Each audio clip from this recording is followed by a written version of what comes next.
Hello there, everybody. Dingo Crash here with. Crash Fan NN4, aka Stan Scooby. And today we're back with the Totem Hokum. So, right now we're gonna listen to Cortex Bitch. You have to help me, Crash. You heard them. They want to destroy our island home, humiliate and enslave you, and steal my brain. How I envy the simple life of the tribesfolk. What have I got? What have I got? What have I got? Living in harmony with Mother Nature. The noble boar, the humble bumblebee. Ah! Well, so right now we're in this wonderful section where we will help. Whoa, shit! we'll help Cortex to get through this area without getting fucked up, because obviously he got all of these bees all over himself. And if there's something I never understood, why whenever you finish this section, why is Papu Papu waiting at the end for Cortex? Like, Yeah, he was in the beginning, and it was like doing his fucking belly dance or whatever. I never understood. What was that part all about? Like, what sense does that make? Why is randomly Papu Papu against Cortex? yeah, I think they were just trying to. I mean, because this section, adds on to the game's slapstick humor. Yeah. Uh, I think they were just going with throwing realism out the window and just like at a cartoonish convenience. Here's Papu Yeah. Papu, and then it incites the next incident, which is you gotta save Cortex yet again. Yeah, fucking Um, pay poo, pay poo. Papu Papu. But Now we were. wait, sorry, what were you saying? No, I was gonna say that we were kind of talking about last time about how this game changed the phase for the Crash series. Like this was the first stepping stone, Yeah, there and there was a lot of change for the Crash series, but you see, there are games that have changed for the good and they have changed for the bad. One of the biggest problems is the fan base. The fan base is most affects the developing of those games a lot. Like it has a lot of impact on game developers and stuff like that. hmm And like here, we're in the cutscene like where apparently they kidnap Cortex. Like I never and they understood just why teleport that. through I this guess that temple. like Cortex is. Oh wait, yeah. Where is it's still considered the Totem Hokum part? Um, it's just that I never understood. Like, did what's his name, Papu Papu, like stop siding with Cortex? It's something I've never understood about this game. Like, why is he randomly against him? And right now we're the most easiest, well, not easiest, I would not consider this the easiest. It's just that there are sections that you can skip. I guess it's just in a PAL version of this game, but I'm not too sure about that. But Most likely because it's I a don't remember doing any of this. I've always enjoyed this part. I don't know why, even though it was rather annoying. And around this part, I know a lot of people would hide behind that bush, but like, I find that kind of pointless. It's actually not that difficult of a section to go through. Except from the last bit. The last bit of this is rather, oh shit, rather annoying part. Like around here, you have to time every move of yours because whoa, shit. That yo, that was fucking close. But I really wanted Crash. I think that the punch. Whoa, this game is getting laggy for some reason. Whoa, it's so laggy. It's like lagging its ass off for some odd reason. I think it's because of the recording device that it does that. But it's slowly getting Yeah. better. Like it's slowly getting better. But what I loved about Twinsanity is that they kept like a lot of whoa shit. Whoa! Oh shit! That guy came out of nowhere.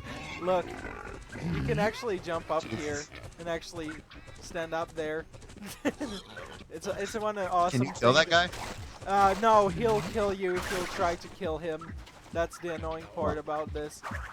Wow, trying to kill those bastards is such a hassle.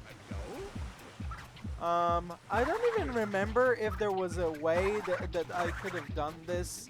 Like, I think you can. I'm gonna risk my life. Yeah, you can do this. Wow. Yeah, Jeez. oh shit! Karma. Karma for Yeah, cheat. you can technically slide jump all the way through that area. And wait, oh, we've got only 3 more gems to get, and that's around that part. I don't think that down there was any more of those. Whoa, lag! It's really laggy. But I'm really happy that, like, as I was saying, like, I'm really happy that they brought a lot of classic aspects from the previous, like from the classic era of Crash into this game. Whoa! Whoa. All right, that's glitch. Yeah, let's glitch this game. The glitching begins. Actually, well, it already begun. Holy shit! Fuck, that was close. Shit. Yeah, that's a fucking scary ass part. Well, actually, I'm not gonna spin that fucking, like, ass crack away because, like, well, we will need to actually get the gems out of the way. And it's one of the parts where we will actually have to go around the area. Well, we will have to go. Oh shit! to where Papu, is, and actually, God, I hate those hogs. Fucking annoying. But there's this part I fucking hate. With the roof of the house. Oh, what were you going to say, Sam? Right, I was gonna say that I actually enjoyed this level a lot because, like you said, classic aspect, and then what this game brought to the table, which is a much more humorous side to the series. So I think this is, especially this section. I love this section. I always found it fun as a kid, and the sneaking section as well. I mean, it was harder when I was younger because I what the fuck, man? I didn't know that you could just stand there and those guys are stupidly programmed. But the only parts that I don't like was like the cortex with the bees, because it feels kind of like a drag in a sense. It's cool as a first time thing, but then as you play the game more, But hey, it's okay. I'm not like criticizing it completely for that. But yeah, these gems. Well, for some reason, like, well, after Wrath of Cortex, whenever you're playing Crash Twinsanity, like, getting the gems does not feel that rewarding in compared to the previous games. Like, well, obviously, even though, like, in previous games, like, it still did not feel that it was rewarding much, because, like, there was just a lot of,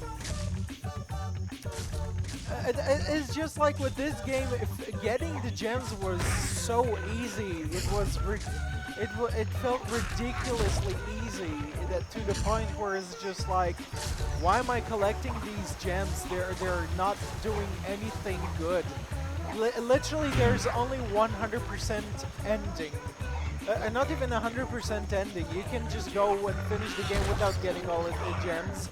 All you do is get some shitty extras that that show you like just arts and stuff like that. Even though that was like kind of nice to see. Oh my god! Fucking stop! Fuck off! Where the fuck did he come from? That fucking ass crack was just like appearing out of nowhere. Alright, we're about to get out of this area, but don't you agree with me that this does not feel that rewarding? Well, I mean, yeah, the gyms, and particularly because they, instead of, you having to do something in order to get them, they're just Yeah. scattered everywhere. So it's more so like, all right, asshole, good luck getting here type of thing. And yeah, I agree with you. They're not that difficult to obtain. Um, especially in Wrath of Cortex, because Wrath of Cortex, like, every level had 150 boxes, which was annoying. But yeah, I think again because the game was trying to be a little bit of a breath of fresh air, they kind of simplified some things, which is not always bad. Sometimes simplification is good. And then Yeah. here we're entering another sort of homage to the older days with the chase scenes, sequence. I mean, Yeah. Oh shit! What what? the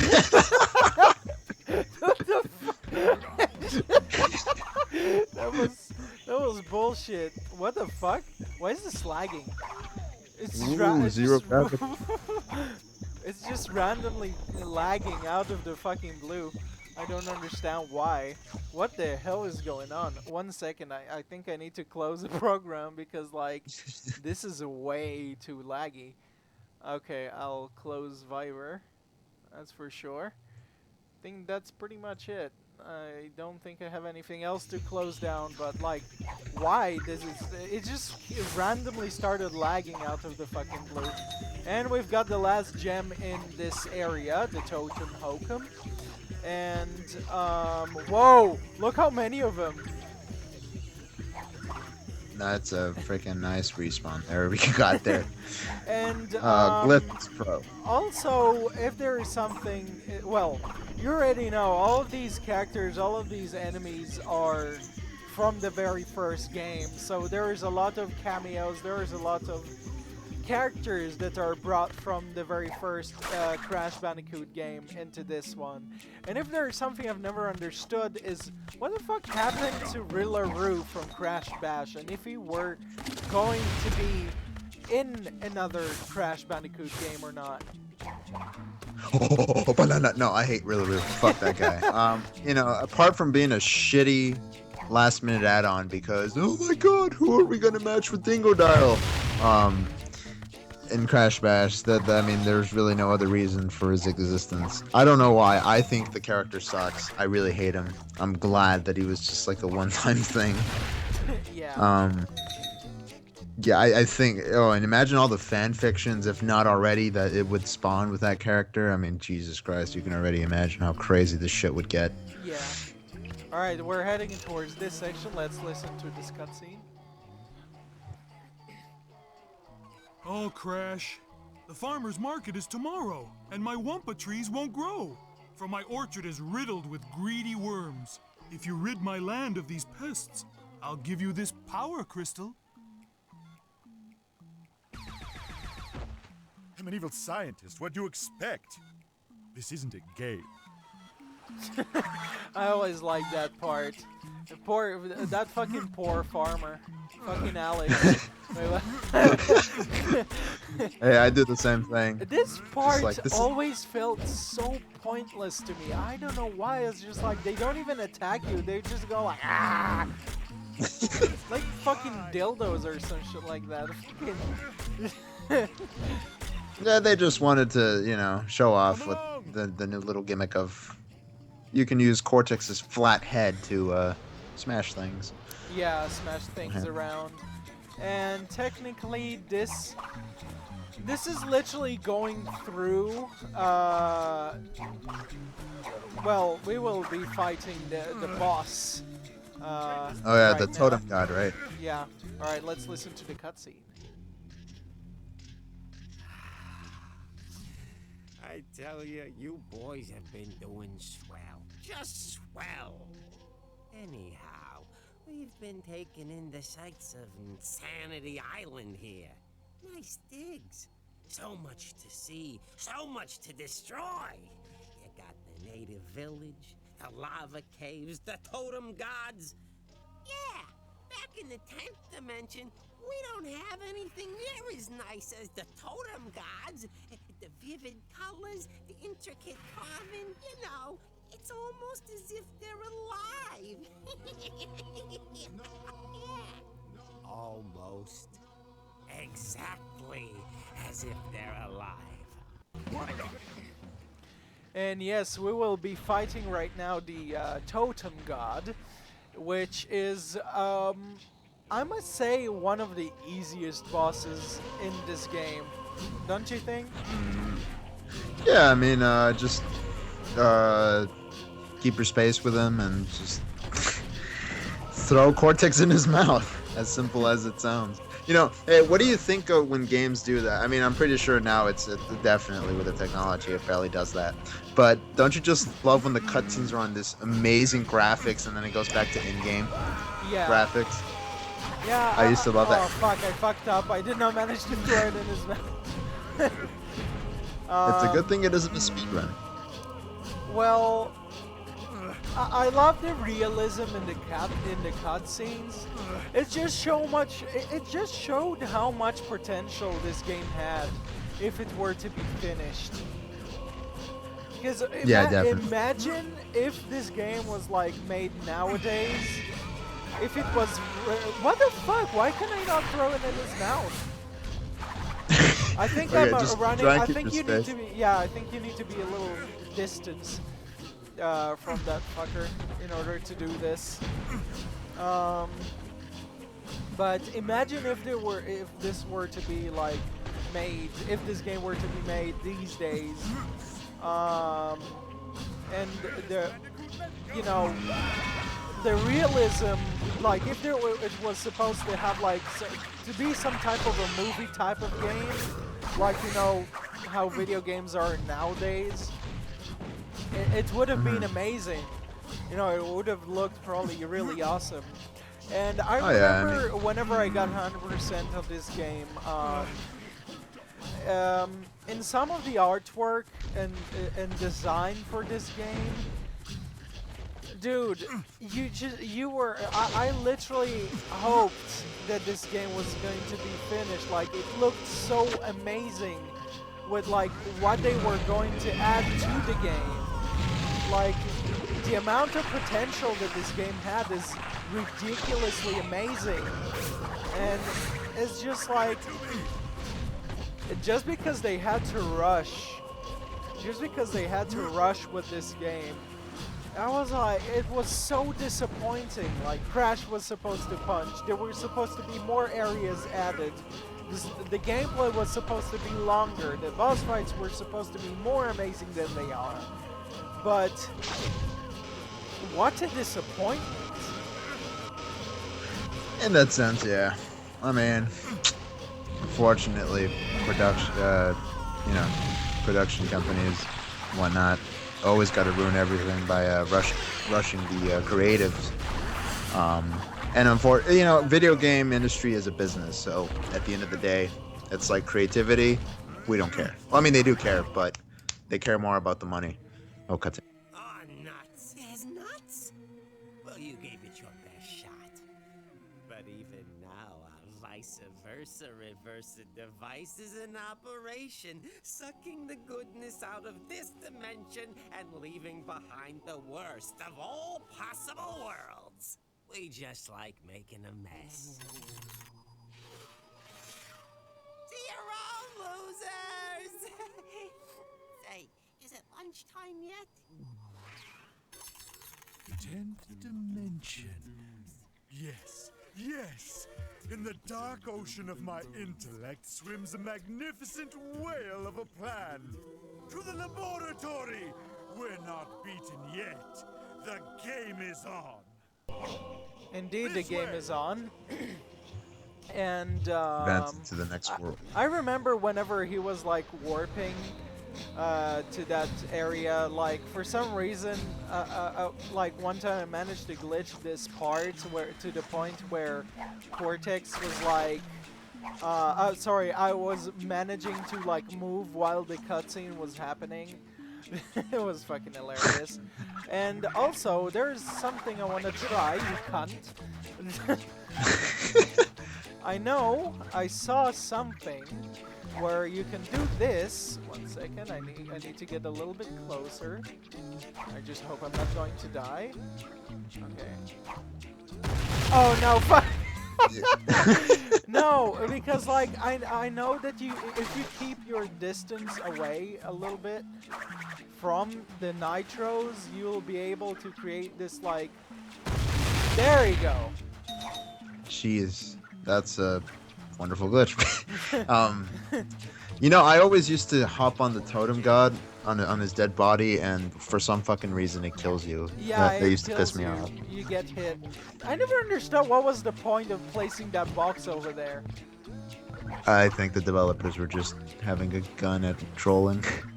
Alright, so we're gonna actually head towards the next area. And also, that means we've completed N.Sanity Beach 100%. We've got all of the gems in N.Sanity Beach. And right now we're at the lab. Well, iceberg lab. Iceberg lettuce. And right now we're gonna talk to Cortex, and after that we're gonna cut this part. Before you rises a cathedral of diabolical genius. Scary, but in the wrong hands, this iceberg lair could do much goodness in the world. Of course, only I have the key. Observe.